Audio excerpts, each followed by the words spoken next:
الحمد للہ وکفا والصلاة والسلام علی عباده الذین اصطفى خصوصاً علی افضلهم وخاتم النبیین محمد الامین وعلی آلہ وصحبہ اجمعین. اما بعد فقد قال اللہ تبارک وتعالی کما ورد فی سورة العنکبوت: اعوذ باللہ من الشیطان الرجیم بسم اللہ الرحمن الرحیم. یا عبادی الذین آمنوا ان ارضی واسعة فإیای فاعبدون. کل نفس ذائقة الموت ثم الینا ترجعون. والذین آمنوا وعملوا الصالحات لنبوئنهم من الجنة غرفا تجری من تحتها الانہار خالدین فیها نعم اجر العاملین الذین صبروا وعلی ربهم یتوکلون. وکأی من دابۃ لا تحمل رزقها اللہ یرزقها وإیاکم وهو السمیع العلیم. صدق اللہ العظیم. رب اشرح لی صدری ویسر لی امری واحلل عقدۃ من لسانی یفقہوا قولی. اللہم ربنا الہمنا رشدنا واعذنا من شرور انفسنا. اللہم ارنا الحق حقا وارزقنا اتباعہ وارنا الباطل باطلا وارزقنا اجتنابہ. اللہم ربنا اجعلنا من عبادک الصابرین آمین یا رب العالمین.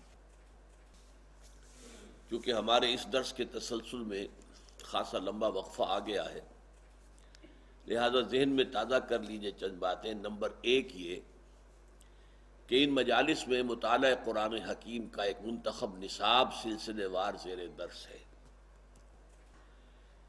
یہ منتخب نصاب 6 حصوں پر مشتمل ہے. پہلے حصے میں 4 جامع اسباق ہیں جن میں انسان کی کامیابی، فوز و فلاح اور نجات کے لیے جو شرائط بنیادی ہیں، لازمی ہیں، لابد منہ ہیں، ان کا جامعیت کے ساتھ بیان ہے. سورۃ العصر، آیت البر، سورہ لقمان کا دوسرا رکوع، سورہ حامیم سجدہ کی آیات. پھر 4 حصے ہیں جن میں انہی 4 چیزوں کی تفصیل بیان ہوئی ہے. دوسرا حصہ ایمان کے مباحث پر مشتمل ہے. تیسرا حصہ اعمال صالحہ کی تفصیل پر مشتمل. چوتھا حصہ تواصی بالحق، اس کے مختلف مراحل اور مراتب پر مشتمل. پانچواں حصہ ہے جو تواصی بالصبر کی بحث جو ہے اس کو اپنے اندر سمیٹے ہوئے. آخری اور چھٹا حصہ ہوگا کہ جس میں پھر ایک نہایت جامع سورۃ الحدید کا درس ہوگا. اس 5ویں حصے میں جو صبر کی بحثیں آئی ہیں تو اس کے ضمن میں چند بنیادی باتیں جو کہ ذہن میں پھر مستحضر کر لیں. ان میں سے نمبر 1 یہ کہ صبر جو ہے وہ 3 قسم کا ہے. صبر علی الاطاعہ، اللہ کی اطاعت کرنے میں صبر. فجر کی نماز کے لیے اٹھنے کے لیے اس وقت چونکہ بڑی نیند گہری آئی ہوئی ہوتی ہے، رات بھر اگر کوئی مریض پریشان رہا ہو اور بے چین رہا ہو، اس وقت اسے نیند آ جاتی ہے. اس وقت نیند کو توڑ کر اٹھنا تو واقعہ یہ ہے کہ اس کے لیے صبر کی ضرورت ہے. پھر یہ کہ مئی جون کے مہینوں میں روزہ رکھنا بڑے صبر کی بات ہے. تو صبر علی الاطاعہ، اللہ کے احکام کی پیروی اور اطاعت کرنے میں جو صبر آئے. دوسرا ہے صبر عن المعصیہ، گناہوں سے بچنے کے لیے صبر. آدمی دیکھ رہا ہے کہ میں اگر اپنا وعدہ توڑ دوں تو مجھے بہت نفع ہو جائے گا، لیکن یہ معصیت ہے. اس سے رکنا تو اپنے نفس کو تھامنا ہوگا کہ وہ نفع کو نظر انداز کر دے اور اپنی بات پر جمع رہے. یا کوئی اور نفسانی خواہش ہے وہ ابھرتی ہے تو اس کو روکنے کے لیے انسان کے اندر طاقت چاہیے. یہ صبر ہے. تیسرا صبر جو ہے وہ ہے صبر علی الابتلاء، آزمائش پر صبر. اللہ تعالیٰ کی طرف سے یہ ہمیشہ کا ایک قاعدہ ہے، قانون ہے کہ جو لوگ بھی ایمان کا دعویٰ کریں ان کو جانچا جاتا ہے، پرکھا جاتا ہے، امتحانات میں سے گزارا جاتا ہے، آزمائشوں کی بھٹیوں میں سے گزارا جاتا ہے. تو یہ صبر علی الابتلاء جو ہے یہ اصل میں موضوع ہے ہمارے اس 5ویں حصے کا. اس لیے نوٹ کر لیجئے کہ وہ صبر علی الطاعہ اور صبر علی المعصیہ وہ اس میں اصل میں زیر بحث نہیں ہے، وہ پچھلے حصوں میں آ چکے ہیں، از خود امپلائڈ ہیں. لیکن صبر علی الابتلاء، آزمائشوں کے اندر جمے رہنا، کوئی تکلیف ہے، پرسیکیوشن ہے، کسی طریقے سے آپ کو ستایا جا رہا ہے، وربل پرسیکیوشن ہے یا فزیکل پرسیکیوشن ہے، زبانی ایذا دی جا رہی ہے یا جسمانی ایذا دی جا رہی ہے، اس پر صبر کرنا، جانی نقصان ہے اس پر صبر کرنا، مالی نقصان ہے اس پر صبر کرنا. تو یہ سارے صبر جو ہے یہ در حقیقت یہ موضوع ہے اس 5ویں حصے کا. اب اس میں بھی تاریخی اعتبار سے نوٹ کر لیجئے کہ ایک تھا وہ صبر جو صحابہ کو مکے میں کرنا پڑا، اور ایک وہ صبر و مثابرت ہے کہ جو مدینے میں آ کر شروع ہوا. مکے میں کیا تھا؟ یک طرفہ صبر تھا، جو تمہیں ستایا جائے، تکلیف دی جائے، جھیلو، برداشت کرو، کھڑے رہو، پیچھے بھی نہیں ہٹنا لیکن جوابی کارروائی بھی نہ کرنا. میرے نزدیک یہ صبر جو ہے یہ زیادہ مشقت طلب تھا، یہ صبر زیادہ مشکل ہے. جہاں آپ کو اجازت ہو کہ کوئی آپ کو برا کہے آپ بھی جواب میں برا کہیں، کوئی آپ کو اینٹ مارے آپ پتھر دے مارے، تو ظاہر بات ہے کہ وہاں بھی صبر کی ضرورت تو ہے، لیکن یہ کہ آدمی کا ٹھنڈا ہو جاتا ہے دل کہ میں نے بھی بدلہ لے لیا ہے، میں نے بھی پتھر مار لیا ہے. لیکن مکہ مکرمہ میں حکم یہ تھا کہ بس جھیلو اور کوئی جوابی کارروائی نہ کرو. یہ جو صبر تھا یہ بڑا کڑا صبر تھا، بڑا سخت صبر تھا. اور اسی اعتبار سے میں نے جیسا کہ آپ کو بتایا تھا کہ فزیکل پرسیکیوشن جو شروع ہوئی ہے وہ 4 سال سے شروع ہوئی ہے آغاز وحی کے بعد. اس سے پہلے صرف وربل پرسیکیوشن تھی، اور وہ بھی داعی یعنی حضور کی ذات پر مرکوز تھی. پاگل ہو گئے، دماغ خراب ہو گیا ہے، سحر زدہ ہے، کوئی جن آسیب ان کے اوپر آ گیا ہے، شاعر ہے، ساحر ہے. اب یہ ساری وربل پرسیکیوشن ہو رہی تھی، اور وہ بھی صرف حضور کے، کسی اور کے لیے نہیں. اس لیے کہ وہ سمجھتے تھے کہ اگر حضور کی جو قوت ارادی ہے، ول، اسے ہم کل کر دیں اس وربل پرسیکیوشن کے ذریعے سے، استہزاء سے، تمسخر سے، مذاق اڑا کر وہ بددل ہو کر بیٹھ رہے ہیں، تو کسی اور کو کچھ کہنے کی ضرورت نہیں، یہ تحریک اور دعوت ختم ہو جائے گی. تو پہلے 3 سال پرسیکیوشن صرف وربل تھی، اور وہ بھی focused on the person of the prophet Muhammad صلی اللہ علیہ وسلم. 4 سال سے جب انہوں نے دیکھا کہ یہ تو نہ نبی کے حوصلے میں اور عزم میں کوئی کمی آئی، اور نہ یہ دعوت جو ہے رکی ہے، بلکہ دعوت تو پھیل رہی ہے، خاص طور پر ہمارے نوجوانوں میں، جو ہمارے مستقبل، ہمارے چشم و چراغ ہیں، وہ ان کے گرد جمع ہو رہے ہیں. اور ہمارے غلام جو اب تک تو صابر تھے اپنی قسمت پر کہ ٹھیک ہے ہماری قسمت تھی، ہم غلام بنا دیے گئے، لہذا جو آ رہا ہے جھیل رہے ہیں. اب ان میں یہ دعوت نفوذ کر رہی ہے، تو یہ تو ایسا ہے کہ جیسے بارود کا گودام ہو اور اس میں کوئی آگ لگائی جا رہی ہے.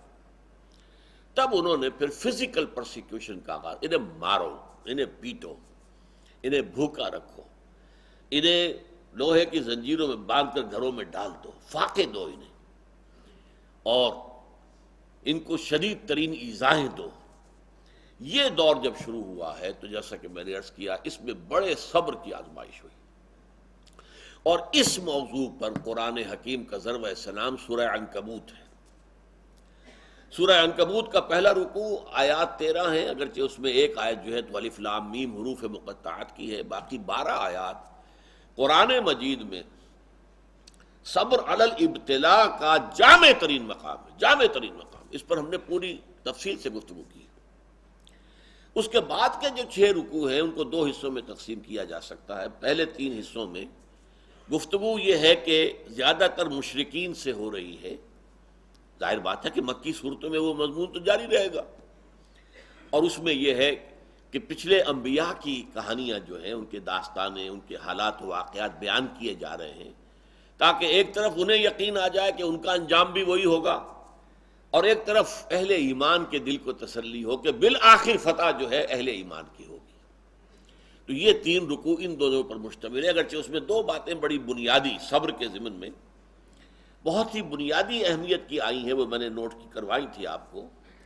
نمبر 1 یہ کہ یہ جو لوگ توحید کو چھوڑ کر کچھ تانے بانے بناتے ہیں اپنے عقائد اور اعمال کے، یہ ان کی مثال ایسی ہے کہ جیسے مکڑی بھی ایک جالا تن لیتی ہے، تانا بانا تو اس کا بھی ہے، جالا ہے، اس کا گھر ہے.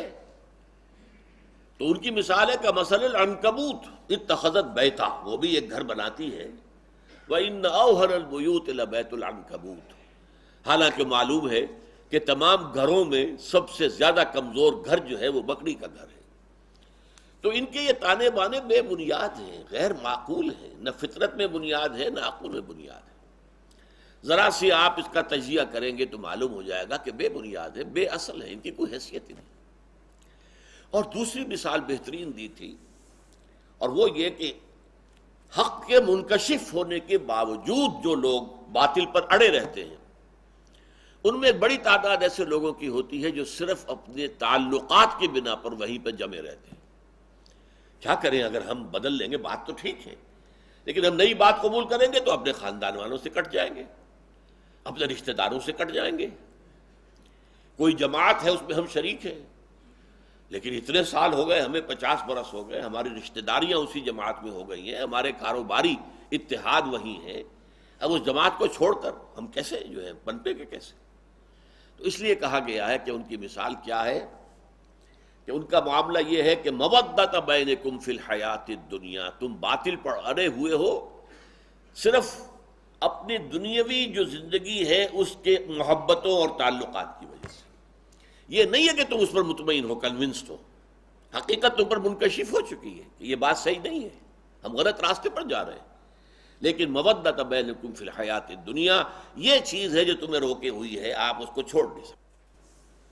آخری 3 رکوع جو ہیں وہ میں نے عرض کیا تھا کہ یہ 3 رکوع در حقیقت اس میں 2 مضامین جو ہیں ان کو لپیٹ دیا گیا ہے، بٹ دیا گیا ہے. ان میں سے ایک مضمون ہے وہی اہل ایمان سے خطاب، کہ آزمائش کے وقت کیا چیزیں ہیں جو تمہیں قائم رکھیں گی، تمہیں طاقت کس سے حاصل ہوگی، صبر کی بنیاد کن چیزوں پر قائم ہوگی. تو اس میں ہم نے دیکھا کہ جو 21ویں پارے کی جو پہلی آیات ہیں نہایت جامع تھی، ذکر کی اہمیت. اتل ما اوحی الیک من الکتاب واقم الصلاۃ ان الصلاۃ تنہی عن الفحشاء والمنکر ولذکر اللہ اکبر. پھر یہ بھی فرمایا گیا کہ اہل کتاب کے ساتھ جو ہے، ان کے ساتھ جو ہے مجادلہ کرو، لیکن بڑے اچھے اسلوب سے، مشترک بات تلاش کرو اور وہاں سے بات شروع کرو. اس طرح کے ہدایات آ گئی. پھر یہ ہے کہ مشرکین سے بات شروع ہو گئی. اب جو یہ آخری حصہ ہے آیت نمبر 56 سے لے کر 69ویں آیت تک، اس میں بھی آپ دیکھیں گے پہلی 5 آیات نہایت اہم ہیں ان لوگوں سے خطاب کر کے جو ان مشکلات و مصائب کی بھٹیوں میں سے گزر رہے تھے. ان میں سے بعض لوگ ایسے بھی تھے کہ جن کے صبر کا پیمانہ اب لبریز ہو رہا تھا، مزید ہمت اپنے اندر نہیں پاتے تھے اس پرسیکیوشن کو برداشت کرنے کی.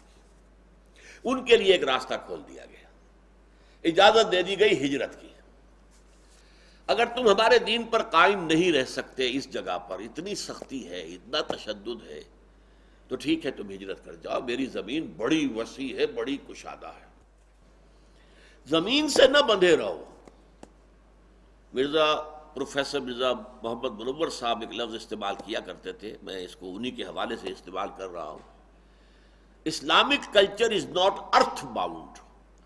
اسلامی تہذیب اور ثقافت جو ہے وہ زمین سے جڑی ہوئی نہیں ہے. ایک ہوتا زمین، بھارت ماتا، ہم سب بھارت کی اولاد ہیں، نہیں، سنز آف دی سوئل، نو.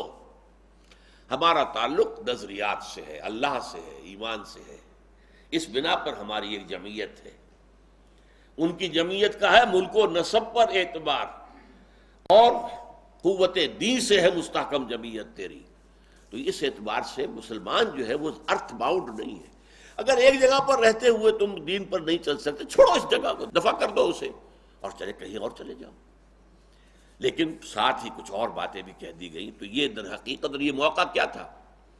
اسی کے بعد ہجرت حبشہ ہوئی ہے کہ بہت سے لوگ جو ہے حضور کی اجازت سے وہ مکے کو چھوڑ کر اور حبشہ کی طرف چلے گئے. لیکن یہ ہجرت صرف اس کے اندر صرف ایک چوائس دیا گیا تھا، ایک اجازت دی گئی تھی. یہ ہجرت واجب نہیں تھی. اس کے بعد جو ہوئی ہے 7 سال کے بعد ہجرت مدینے کی، وہ واجب تھی۔ وہ تو ایک یوں سمجھیے کہ جو ریولوشنری پروسیس تھا محمد رسول اللہ صلی اللہ علیہ وسلم کا، اس کی اہم کڑی ہے، اس کا ایک ٹرننگ پوائنٹ ہے، وہ واجب تھی۔ لیکن یہ ہجرت جو تھی، جس کو اب ہجرت حبشہ کہتے ہیں، سن 5 نبوی میں جو ہوئی ہے، یہ اس ہجرت تھی اجازت، جا سکتے ہو، اگر نہیں تم سے جھیلا جا رہا تو ٹھیک ہے، تم مکے کی زمین کو خیر بات کہو اور کہیں اور چلے جاؤ۔ اور کہاں چلے جائیں، اس کی ہدایت حضور نے کر دی کہ حبشہ کا ملک ہے، زیادہ دور نہیں ہے حبشہ، درمیان میں صرف ریڈ سی ہے، دورہ قلزم، بس اس کو کراس کرو، کشتیوں میں بیٹھے اس کو کراس کیا، حبشہ پہنچ گئے۔ تو یہ ہجرت حبشہ کی طرف اشارہ ہو رہا ہے۔ تو ارشاد ہوا یا عبادی الذین آمنوا، اب یہیں بڑا پیارا انداز، اے میرے وہ بندو جو ایمان لائے۔ ایک بات میں نے اس سے پہلے کئی مرتبہ کہی ہے آپ سے کہ قرآن مجید میں یا ایھا الذین آمنوا، یہ جو طرز خطاب ہے یہ صرف مکی صورتوں میں، مدنی میں نہیں ہے۔ جبکہ ایک امت کی شکل بن گئی تھی، تحویل قبلہ ہو گیا، معلوم ہوا کہ ایک نئی امت نئے مرکز کے گرد اب وجود میں آ گئی، لہذا وہاں یا ایھا الذین آمنوا، اور اس میں صرف صاحب ایمان نہیں، منافقین بھی شامل ہوتے تھے۔ پورے قرآن میں کہیں منافقین کو نہیں کہا گیا یا ایھا الذین نافقوا، نہیں، وہ بھی اپنے ایمان کے مدعی تھے، انہیں ایک مسلمان سمجھا جاتا تھا، اس لیے یا ایھا الذین آمنوا میں دونوں کور ہو جاتے تھے۔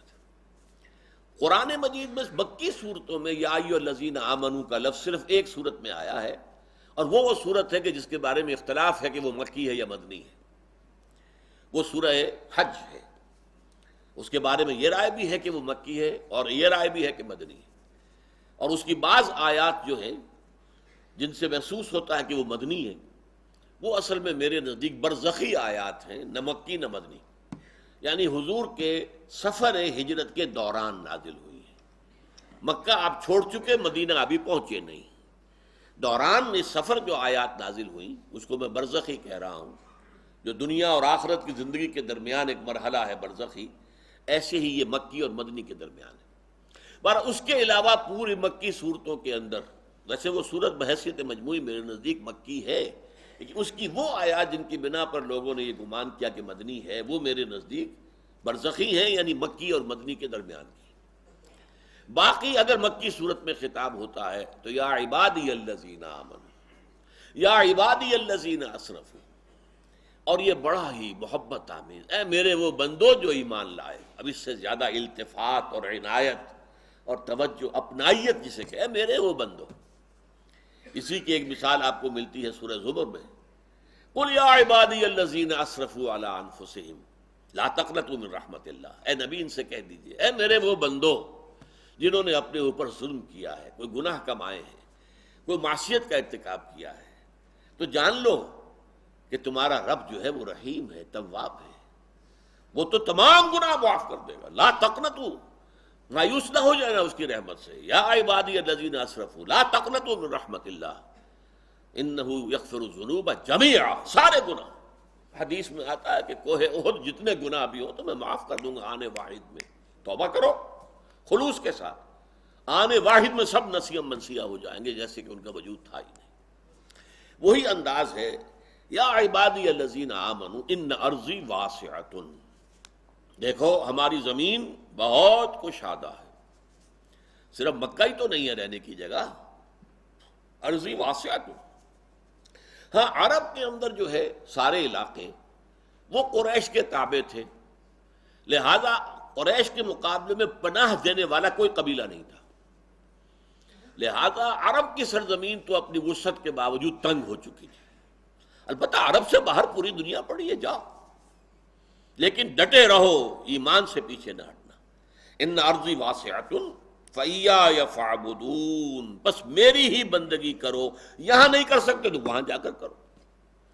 اس میں پھر حضور نے نشاندہی فرما دی صلی اللہ علیہ وسلم کہ جاؤ حبشہ میں چلے جاؤ، وہاں ایک بادشاہ ہے جو بڑا ہی انصاف پسند ہے، تو اس بادشاہ کے پاس نجاشی رحمۃ اللہ علیہ، جو بعد میں ایمان بھی لے آئے اور انہیں تابعین میں شمار کیا جاتا ہے، کہ حضور کی زیارت تو ان کے ثابت نہیں ہے، نہیں ہوئی ہے، لیکن یہ کہ وہ ایمان لائے ہیں، صحابہ کو انہوں نے دیکھا ہے جو بھی گئے تھے ہجرت کر کے وہاں، لہذا انہیں تابعی شمار کیا گیا۔ ان ارضی واسعۃ فایایا فاعبدون، میری ہی بندگی کرو۔ اسی سے ملتے جلتے ایک اشعار ہیں حضرت علی رضی اللہ تعالی عنہ کے، بلاد اللہ واسعۃ فضاء، اللہ کی سرزمین جو ہے وہ بڑی وسیع ہے، بلاد اللہ واسعۃ فضاء ورزق اللہ فی الدنیا فصیح، اور اللہ کا رزق بھی دنیا میں بہت پھیلا ہوا ہے۔ فَقُلْ لِلْقَاعِدِينَ عَلَىٰ هَوَانٍ، تو ذرا جو لوگ بے عزتی بے غیرتی کی وجہ سے بھی رہ رہے ہیں کسی جگہ، ایک جگہ رہ رہے ہیں اگرچہ بے عزتی ہو رہی ہے، توہین ہو رہی ہے، اہانت ہو رہی ہے، ان کی حمیت کو کچلا جا رہا ہے، فَقُلْ لِلْقَاعِدِينَ عَلَىٰ هَوَانٍ، اس توہین آمیز روش کے باوجود جو وہاں بیٹھے ہوئے ہیں ان سے کہہ دو، فَقُلْ لِلْقَاعِدِينَ عَلَىٰ هَوَانٍ إِذَا ضَاقَتْ بِكُمْ أَرْضٌ فَسِیحُوا، اگر کوئی ایک زمین تم پر تنگ پڑ جائے تو چھوڑو اس کو، کہیں اور چلے جاؤ، اپنی عزت نفس کی حفاظت کرو، اور یہاں معاملہ ایمان کا ہے، اپنے ایمان کی حفاظت کرو۔ تو یا عبادی الذین آمنوا ان ارضی واسعۃ فایایا فاعبدون کل نفس ذائقۃ الموت ثم الینا ترجعون۔ اب اس میں دوسرا رخ بھی آ گیا، دیکھو یہاں کے تشدد سے آخری اندیشہ اسی کا ہے نا کہ وہ تمہیں قتل کر دیں گے، لیکن سوچ لو اگر ابھی تم قتل سے بچ جاؤ گے تو کیا موت سے بچے رہو گے؟ موت تو آنی ہے، آج نہیں تو کل، کل نہیں تو پرسوں۔ لہٰذا یہ اجازت تھی، چونکہ صرف یہ کوئی حکم نہیں تھا ہجرت کا، اجازت تھی، اور اس اجازت کے اندر یہ چیز امپلائڈ تھی کہ جس کی ہمت جواب دے رہی ہو، جس میں مزید جھیلنے کی جو ہے برداشت کرنے کی ہمت نہ اپنے اندر پائے، وہ چلا جائے۔ لیکن انہی سے کہا جا رہا ہے تو موت سے بچ کر تو تم کہیں نہیں جا سکتے۔ اگر سمیہ رضی اللہ تعالی عنہ اور یاسر رضی اللہ تعالی عنہ کو شہید کر دیا ابو جہل نے، فرض کرو تمہیں بھی کر دیں تو کیا تمہیں تکلیف ہوگی؟ سیدھے جنت میں جاؤ، حساب کتاب کا انتظار نہیں ہوگا، یوم قیامت کا بھی انتظار نہیں۔ باقی لوگ بڑے سے بڑا ولی اللہ ہو وہ بھی جنت میں داخل ہوگا قیامت کے بعد، حساب کتاب کے بعد، اور تم تو جاؤ گے فوراً جنت کے اندر۔ لہذا یہ پہلو سامنے رکھو۔ اب دیکھیے میں نے عرض کیا تھا پہلے رکوع کے درس میں کہ دو چیزیں اس میں ساتھ ساتھ چلتی ہیں، دل جوئی بھی اور ڈانٹ ڈپٹ بھی۔ یہاں دل جوئی کا پہلو کیا ہے؟ ٹھیک ہے بھائی، اگر برداشت سے باہر بات ہو رہی ہے تمہارے تو جاؤ، تمہیں اجازت ہے، تم ہجرت کرو۔ ساتھ یہ بھی کس چیز سے ڈر کر جا رہے ہو؟ موت سے، موت تو آنی ہے۔ کل نفس ذائقۃ الموت ثم الینا ترجعون، پھر ہماری طرف تمہیں پلٹنا ہے، لوٹا دیا جائے گا۔ والذین آمنوا وعملوا الصالحات، اور وہ لوگ جو ایمان لائیں اور عمل صالح کریں، جو ڈٹے رہے اس پر، لنبوئنہم من الجنۃ غرفا تجری من تحتہا الانہار، ہم لازماً انہیں جگہ دیں گے جنت کے بالا خانوں میں جن کے نیچے نہریں بہہ رہی ہوں گی۔ یہاں دیکھیے وہی صیغہ اب آ رہا ہے جو پہلے رکوع میں بار بار آیا، لَنَجْزِيَنَّهُمْ أَحْسَنَ الَّذِي كَانُوا يَعْمَلُونَ، وہاں پر آیا تھا ہم تو لازماً آزمائیں گے، وَلَنَبْلُوَنَّ، جو بھی ہیں ان کو آزمایا جائے گا۔ تو اس اعتبار سے وہی صیغہ تاکید کا، لَنُبَوِّئَنَّهُمْ، ہم لازماً انہیں دیں گے، جگہ دیں گے، من الجنت غرفا، جنت کے بالا خانوں میں، تجری من تحتہا الانہار، جن کے نیچے نہریں بہتی ہوں گی، خالدین فیہا، اس میں وہ ہمیشہ ہمیشہ رہیں گے، نعم اجر العاملین، بہت ہی اچھا اجر ہوگا عمل کرنے والوں کا۔ اور اب نہایت خوبصورت مقام ہے یہاں پر، عمل کرنے والوں کی بنیاد کیا ہے؟ الذین صبروا وعلی ربہم یتوکلون، وہ لوگ جنہوں نے صبر کیا، جھیلا، برداشت کیا، سختیاں جھیلی، مصیبتیں جھیلی، مصائب جھیلے۔ جبکہ مکے کی گلیوں میں گھسیٹا جا رہا تھا حضرت بلال کو، اور جیسے جانور کی لاش گھسیٹی جاتی ہے، کھینچ کر لائی جاتی ہے، اسی طریقے سے ایک زندہ انسان، گوشت پوشت کا انسان، اور اس کے گردن میں رسی ڈال کر دے دی ہے چھوکروں کو، گھسیٹو اس کو گلیوں کے اندر۔ اور ظاہر بات ہے کہ وہ گلیاں کوئی پیومنٹس تو نہیں تھے وہاں پر، کوئی سڑکیں تو نہیں تھی، وہ کونے رکھنے والے جو ہیں نوکیلے پتھر، جسم ادھڑ رہا ہے، خونم خون ہے. پھر سینے کے اوپر ایک بھاری پتھر رکھ دیا گیا دھوپ میں ڈال کر، اوپر سے وہ آسمان جیسے آگ برس رہی ہے، ادھر سینے پر پتھر. سانس لینا مشکل سے سانس لے رہے ہیں، لیکن ساتھ ساتھ کہہ رہے ہیں احد احد احد احد احد احد احد، ایک ہی کو مانتا ہوں اور کسی کو نہیں مانوں. الذین صبروا، جن لوگوں نے صبر کیا، وعلی ربہم یتوکلون، اور جو اپنے رب ہی پر توکل کرتے رہے. ہمارا پروردگار ہی ہمارے لیے راستے کھولے گا، ہمارا پروردگار ہی آخر میں ہماری مدد کرے گا، ہمارا پروردگار جو ہے ہمیں کامیابی نصیب فرمائے گا. علی ربہم یتوکلون. وَكَأَيٍّ مِّن دَابَّةٍ لَا تَحْمِلُ رِزْقَهَا، اور کتنے ہی چوپائے ہیں زمین میں تم دیکھتے ہو، وہ اپنا رزق اٹھائے تو نہیں پھرتے. یہ پرندے جو ہیں، کیا ان کا رزق ان کے پاس سٹور میں کہیں ہوتا ہے؟ حضرت مسیح کا ایک بڑا پیارا جملہ ہے سرمن آف دی ماؤنٹ میں. کیوں فکر کرتے ہو، اپنے حواریین سے کہہ رہے، کیوں فکر کرتے ہو کہ کیا کھائیں گے؟ تم جنگل کی چڑیوں کو نہیں دیکھتے کہ وہ خالی پیٹ اپنے گھونسلوں سے نکلتی ہیں اور شام کو آسودہ ہو کر واپس آتی ہیں؟ ان کے پاس کہیں کوئی جمع تو نہیں ہے، کوئی ذخیرہ تو نہیں ہے گندم کا یا کسی اور چیز کا. تو جو آسمان کے پرندوں کو کھانے کو دیتا ہے، کیا وہ تمہیں نہیں دے گا؟ یہ خوبصورت انداز. کیوں فکر کرتے ہو کیا پہنو گے؟ جنگل کی سوسن کو نہیں دیکھتے کہ جس قدر شاندار لباس اللہ نے اسے دیا ہے، رنگین. سلیمان بھی اپنی ساری شان و شوکت کے باوجود ویسا ملبس نہ تھا، ویسا لباس اس کے پاس بھی نہیں تھا. تو جو جنگل کی گھاس کو لباس دیتا ہے، جو آج ہے اور کل جھونک دی جائے گی آگ میں، کیا وہ تمہیں لباس نہیں پہنائے گا؟ یہ ہے توکل اللہ کی ذات پر. وَكَأَيٍّ مِّن دَابَّةٍ لَا تَحْمِلُ رِزْقَهَا اللَّهُ يَرْزُقُهَا وَإِيَّاكُمْ، اللہ ہی انہیں بھی رزق دیتا ہے، تمہیں بھی دے گا. کیوں فکر کرتے ہو کہ کل کیا کھائیں گے؟ آج جس نے تمہیں رزق دیا وہ کل بھی دے گا. تم اس کے اوپر توکل کرو، اعتماد کرو. وَهُوَ السَّمِيعُ الْعَلِيمُ، اور وہ سب کچھ سننے والا ہے، سب کچھ جاننے والا ہے.